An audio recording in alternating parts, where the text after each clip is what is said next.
कहते हैं कि पहले वो एक नक्सली था, वामपंथियों की सरकार में उसे माफी मिली, फिर उसने वामपंथियों के ही गढ़ ढहाए।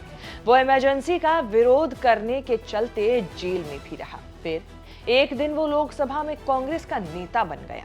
पीएम मोदी ने उसे फाइटर बुलाया, उसे प्रिंस ऑफ मुर्शिदाबाद कहा गया। उसमें जज्बा है, जुनून है, हनक है और डटे रहने की हिम्मत भी। नाम है अधीर रंजन चौधरी। पश्चिम बंगाल में कांग्रेस का सबसे बड़ा नेता। बात पिछले लोकसभा चुनाव की है।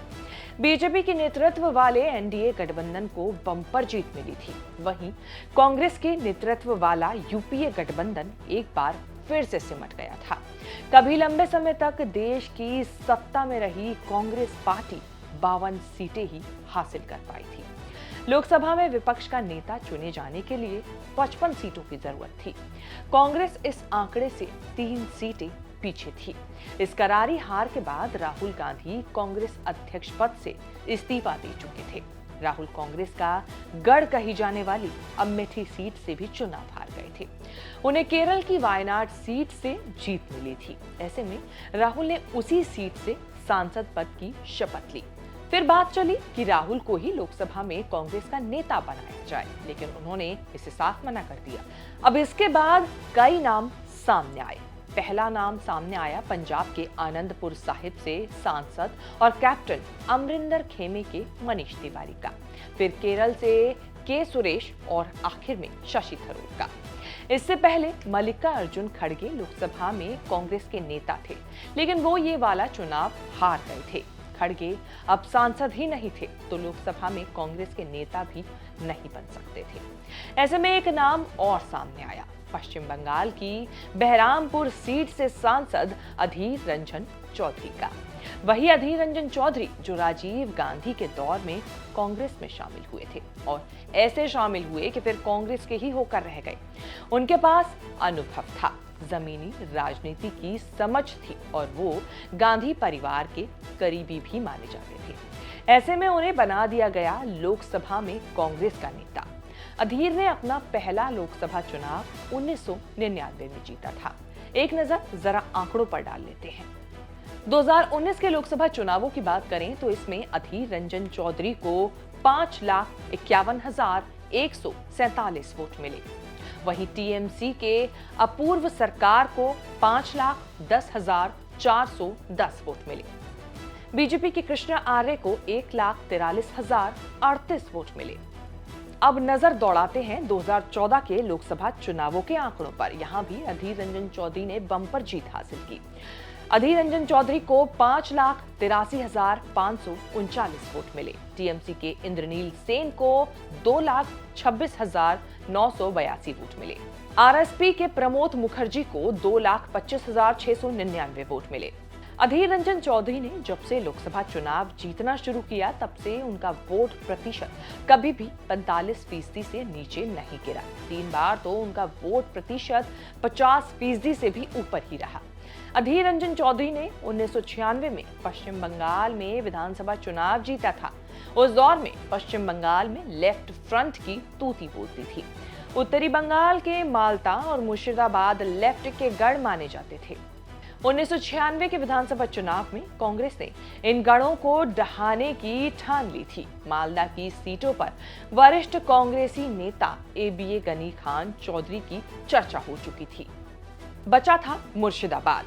यहां पर पार्टी के अध्यक्ष सोमेन मित्रा ने एक नौजवान नेता के नाम को आगे बढ़ाया था और वो नौजवान नेता थे अधीर रंजन चौधरी। चौधरी को नाबाग्राम सीट से टिकट मिला था। हालांकि उस समय कांग्रेस की वरिष्ठ नेता ममता बनर्जी ने उनके नाम का विरोध भी किया था, लेकिन सोमेन मित्रा अड़े रहे थे। अधीर रंजन चौधरी के पास चुनाव लड़ने का अनुभव था। पिछला विधानसभा चुनाव वो बहुत करीब अंतर से हारे थे। कहा तो ये भी जाता है कि वो 1991 का चुनाव भी जीत ही गए थे। काउंटिंग वाले दिन चौधरी सीपीएम के कैंडिडेट को बढ़िया टक्कर दे रहे थे। वो क्षेत्र में घूम रहे थे।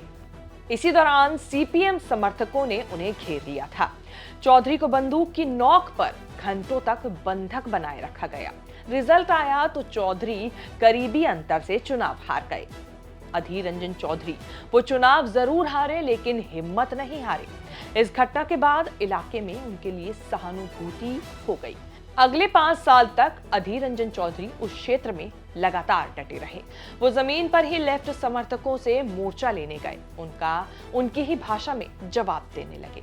1996 के चुनाव में उन्हें इसका फल भी मिला। अधीर रंजन चौधरी ने 20,000 से ज्यादा के अंतर से चुनाव जीता और जो सिलसिला यहां से चला तो फिर रुका नहीं। चौधरी लगातार आगे बढ़ते गए। 1996 के चुनाव के बाद मालदा और मुर्शिदाबाद कांग्रेस का गढ़ बन गए और लंबे समय तक रहे। कांग्रेस के केंद्रीय नेतृत्व ने अधीर को पश्चिम बंगाल में लगातार आगे बढ़ाया। इधर ममता बनर्जी कांग्रेस से निकलकर तृणमूल कांग्रेस बना चुकी थी। ममता के मुकाबले अधीर रंजन चौधरी को आगे किया गया। ममता बनर्जी ने जब कांग्रेस से नाता तोड़ा, उसके बाद 2012 में अधीर रंजन चौधरी को यूपीए 2 की सरकार में रेलवे विभाग में राज्य मंत्री बनाया गया। ममता कांग्रेस को आंखें दिखाती रही और अधीर रंजन जवाब देते रहे।